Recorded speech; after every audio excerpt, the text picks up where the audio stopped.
विनम्र किसान का बेटा था वो दृढ़ता का भंडार। वल्लभ भाई पटेल नाम कहलाता था सरदार। कृषक कार्मिक जनगण से था उसको प्यार अपार। अखिल देश ने उसे रहनुमा किया था स्वीकार। गांधी बापू का शिष्य, सत्य अहिंसा का अवतार, किंतु एक भारत करने को धर लेता हथियार। लौह पुरुष संबोधन था वो लोहे की दीवार।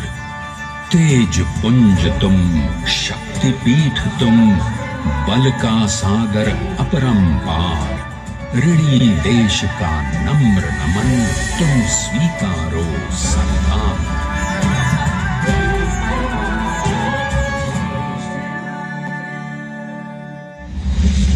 1857 में अंग्रेजों को ललकारने वाले पहले स्वतंत्रता संग्राम के एक सक्रिय सिपाही थे झवेर भाई पटेल।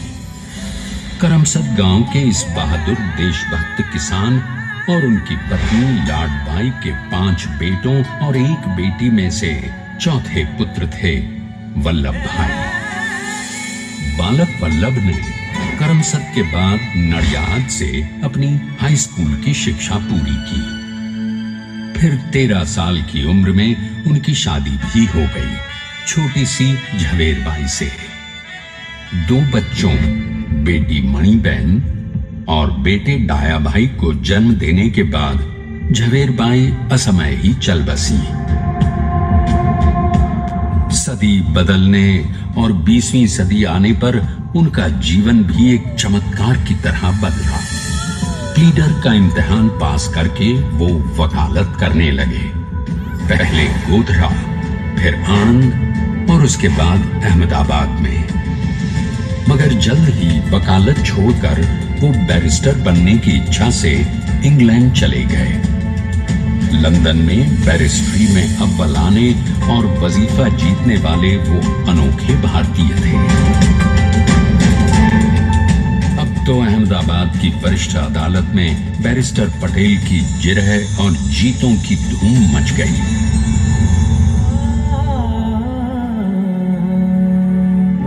तभी एक युग पुरुष ने वल्लभ भाई के जीवन की धारा ही बदल दी।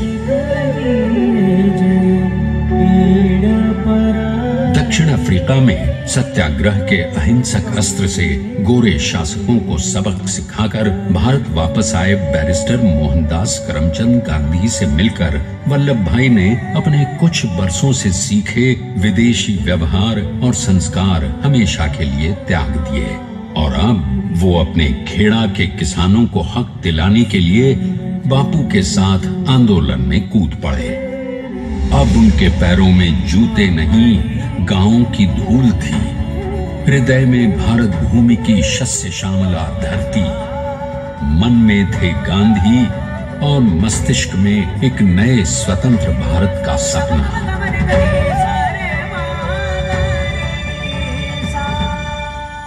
तभी बारडोली के मजबूर मजलूम किसानों की यातना का समाचार उनके पास पहुंचा। तुरंत वल्लभ भाई वहां पहुंचे और यूं शुरू हुआ भारत का सबसे बड़ा और सफल किसान आंदोलन बारडोली। वल्लभ भाई ने बारडोली के 87,000 किसानों को ऐसा अटल अडिग अचल मनोबल दिया कि अंग्रेजी सरकार हिल गई और 1 बरस के बाद उनका लगान माफ कर दिया गया। अब तो पूरे देश में लोग वल्लभ भाई के नाम की कस्में खाने लगे। स्वयं महात्मा गांधी ने कहा, अब वल्लभ भाई मेरे शिष्य या साथी नहीं, सारे देश के सरदार हैं और देश को मिल गया एक अनोखा असरदार सरदार।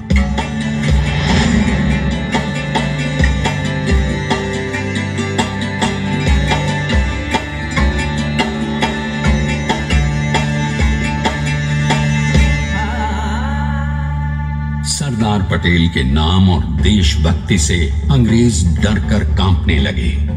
1930 के नमक सत्याग्रह और दांडी कूच में वो बापू से भी पहले गिरफ्तार किए गए।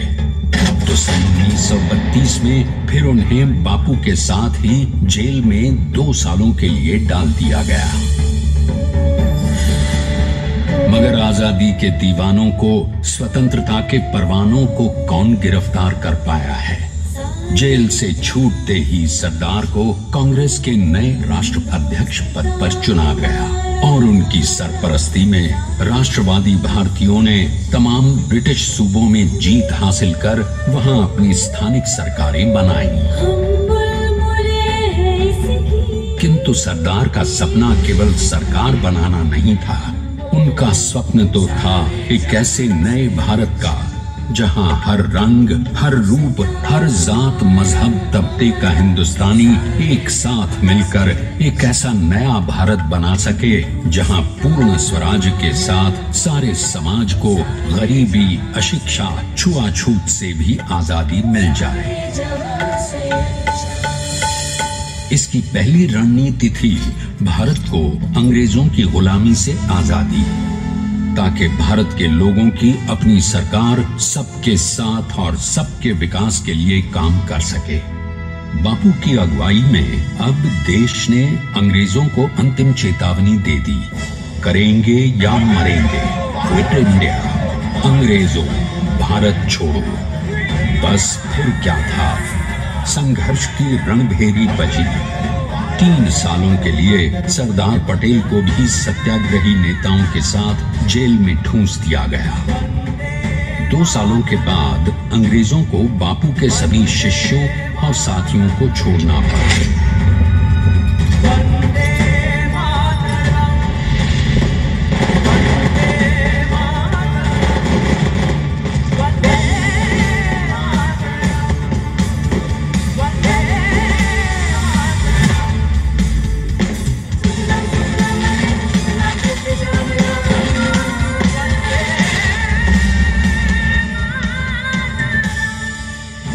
स्वतंत्रता के स्वप्न के सच होने के साथ अब सरदार पर कई एक नई जिम्मेदारियां थीं। आने वाली आजादी की तैयारी और एक नए भारत के लिए नए लोकतांत्रिक संविधान की संरचना। जैसा उनके साथी ने खुद कहा था, सरदार ने ही 6वीं हथौड़ी लेकर एक नए भारत को उकेरा है।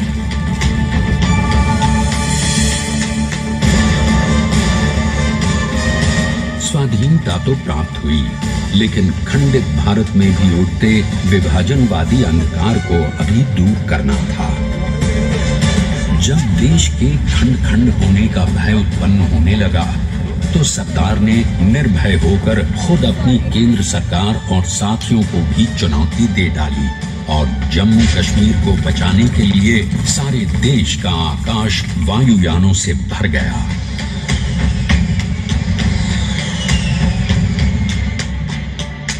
और फिर हैदराबाद और जूनागढ़ के भारत में विलयीकरण को पाकिस्तान से चुनौती मिली। सरदार चाहते थे कि देश की 1 इंच धरती अब और विभाजित नहीं होनी चाहिए। नए भारत को एक करने के लिए समझा बुझाकर, मना कर 565 रियासतों को सरदार ने अपनी सूझबूझ, सदाशयता, संबल से एक नए स्वतंत्र भारत का अभिन्न अंग बना दिया। हमारे इतिहास में अखंड भारत के पुरुषार्थ का ये एक महानतम अध्याय है। जैसा उन्होंने स्वयं कहा था, हमें नए धागों को पुराने ताने बाने में ऐसे पिरोना है कि एक दूसरे में गुंथ जाएं और बेहतरीन बनावट वाला एक नया भारत उभर कर सामने आ सके।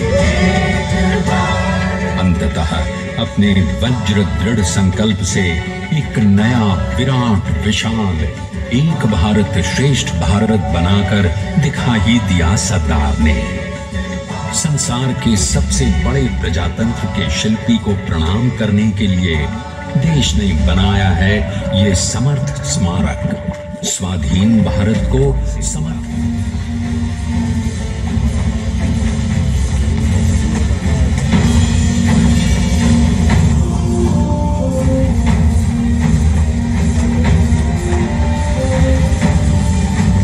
गगन चूमती इस अद्वितीय अभूतपूर्व प्रतिमा को बनाने के लिए सबसे पहले नदी पर 4,500 क्यूबिक मीटर का राफ्ट बना और फिर सीधा 600 फीट का कंक्रीट का कोर बनाया गया।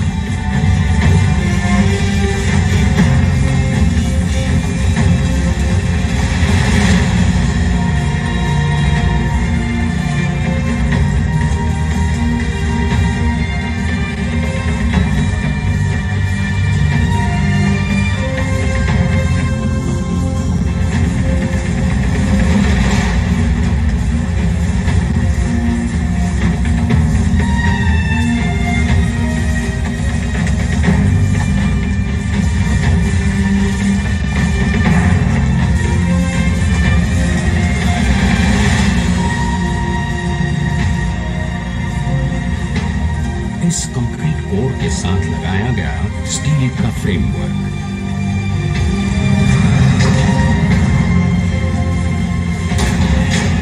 और इस फ्रेमिंग पर 6,500 ब्रॉन्ज के पीसेस लगाए गए।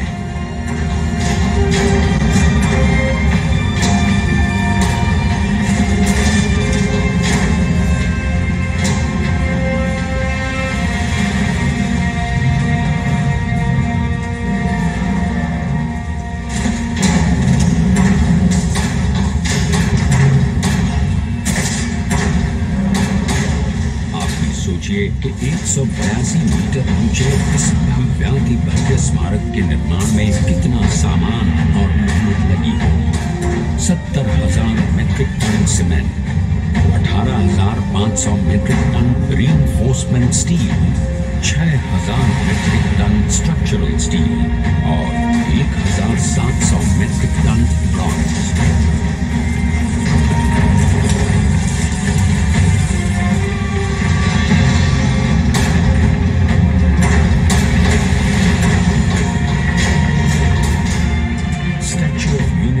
आज एक वर्ल्ड आइकॉन है और इसे मुमकिन बनाने में एक सेकंड भी ब्रेक लिए बिना देश भर की टीम्स ने 24/7 काम किया। 250 से ज्यादा इंजीनियर्स, 4,500 से ज्यादा स्किल फोर्स और कई लाख मानव दिन। हम गर्व से कह सकते हैं कि कुल मिलाकर स्टैच्यू ऑफ यूनिटी के निर्माण में 95% माल सामान, मजदूर, इंजीनियर्स और एक्सपर्ट्स थे भारतीय। जानते हैं कि 182 मीटर ऊंची इस भव्य प्रतिमा को बनाने में कितना समय लगा?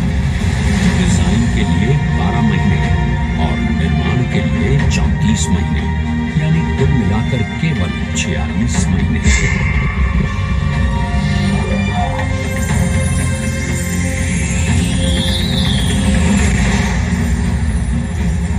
और इसी तरह बनी देश के शिल्पकार की एक अनूठी अद्वितीय विशाल प्रतिमा, जो सिर्फ आज ही नहीं बल्कि आने वाले न जाने कितने सालों तक यूं ही चमचमाती रहेगी।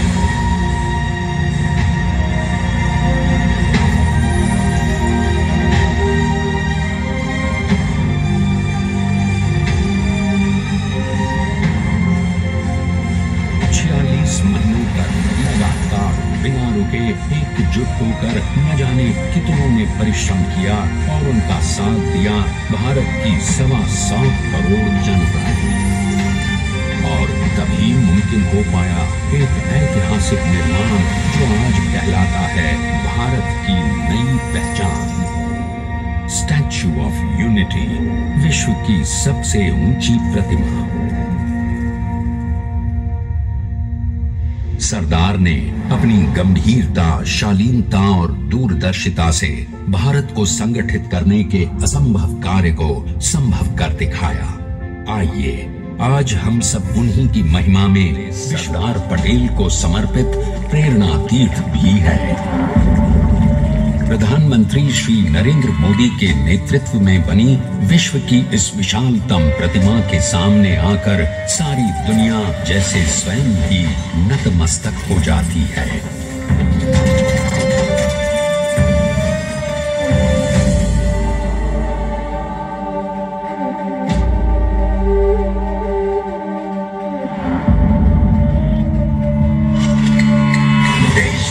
बना गया वो अमिट अटल, हरा सका उसे न कोई शत्रु दल, चट्टान के समान सा पुरुष प्रबल, स्वदेश का सम्मान है, पटेल तो स्वदेश का सम्मान है, पटेल तो स्वदेश का सम्मान है, पटेल तो स्वदेश का सम्मान है।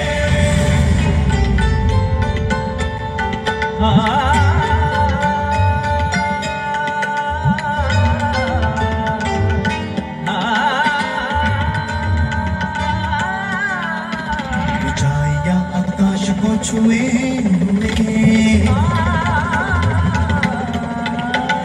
गहराइयां समुद्र के लिए कदम अधिक जमीन पर जमे हुए, पटेल अपनी आन का निशान है, पटेल अपनी आन का निशान है, पटेल तो स्वदेश का सम्मान है,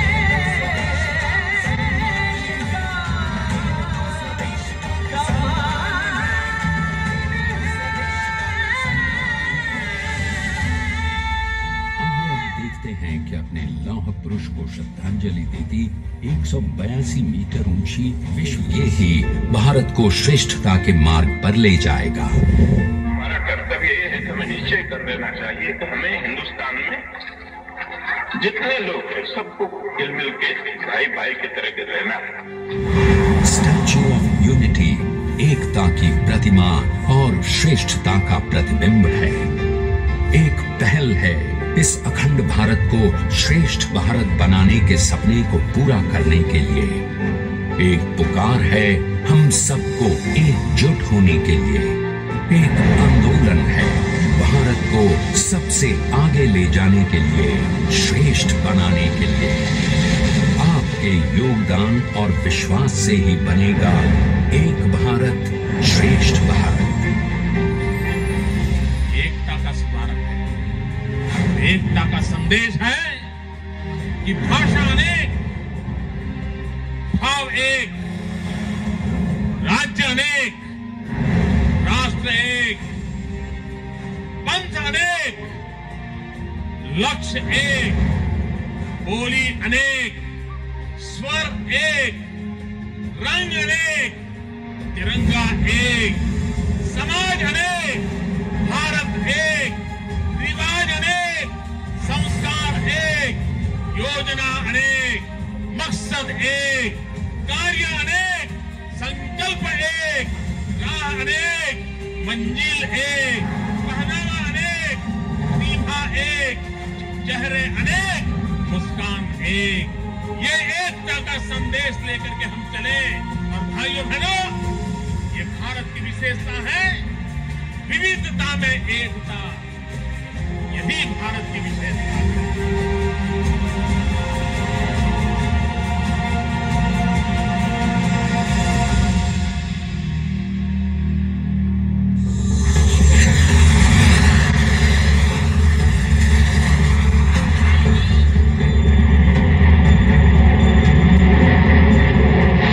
Please stand up for the national anthem.